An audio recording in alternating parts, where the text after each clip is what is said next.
Shabbat Shalom from Temple Concord. Last summer, my family and I got to spend a couple of months of sabbatical time in Israel. And one of the most powerful moments was when I was with my kids at the Western Wall. The two boys and I stood together and we prayed. And then we went right up close to the dividing fence between the men's section and the women's section. And Melissa and Lizzie were on one side, and Jake and Zach and I were on the other side. And together we prayed for at least a little bit as a family. There's been a lot of controversy about the Western Wall. About a year and a half ago, a deal was made to create a new section where men and women could stand together, where Jake could actually pray with his mother if he wanted to, or his sister. That deal looked like it was going to be good for a while, and a few weeks ago the Prime Minister announced that he was canceling the deal. And there's been lots of uproar in our community and around the world about that cancellation. The truth is that while Israel has its own politics and its own challenges, the Western Wall is an issue for you and me. The Western Wall is a holy place for all of us. We as Reformed Jews believe in equality. It's one of our bedrock principles. We believe in pluralism, that there is more than one way to pray to God and to worship as a Jew. And I believe that we should have the right, as Reformed Jews or members of conservative movements can do the same thing, to pray together with our loved ones without regard to gender. And so the decision by the Prime Minister I found deeply troubling. And the question is, what do we do about it? There are those who are saying, well, we should back off on support for Israel. I think that's foolish. On the contrary, we should support Israel even more, but when we do so, we should make sure our dollars are going to places that represent our values. So when you make your Federation contribution, and I hope you will, I hope you'll designate your dollars to go to a progressive cause in Israel, so that your gift can go to make sure that Jake and his mom and me and my daughter and all of us can pray together, instead of being separated for a silly reason like gender. And in terms of supporting Israel at large, I think it's really important that we speak out.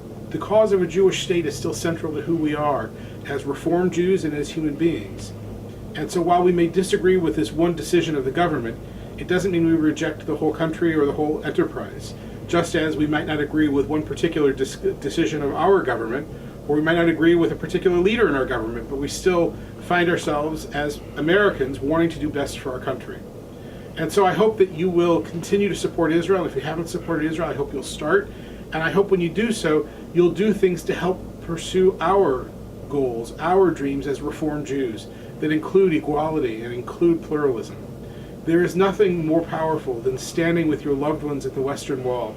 The Kotel is a fascinating place, a holy site, and to stand with your mother or your father or your sister or your brother just adds to the holiness of the place and to the beauty of the experience. Remember what it was like, Jake? It was a cool place, wasn't it? And wouldn't it have been better if we were able to stand with Mom and Liz? Although Lizzie probably would have talked a lot. Anyway, I hope you'll join with me in supporting Israel, and particularly in supporting reform and progressive causes in Israel to help make our position become the position that is accepted in the country. Shabbat services here at the temple will be Friday evening at 6 p.m. Saturday morning we have Torah study at 10, text study at 9, and services at 11. And summer hours continue. Our office is open from 9 until 3 for the next few weeks as we continue to enjoy the beauty of a Syracuse summer. For now, though, I hope you'll spend time thinking about what it means to be a progressive Jew, thinking about what it means to support pluralism in Israel, recognizing that many voices have a right to have their say, and that the Kotel is a wall for all of us, and there should be places for all of us to pray.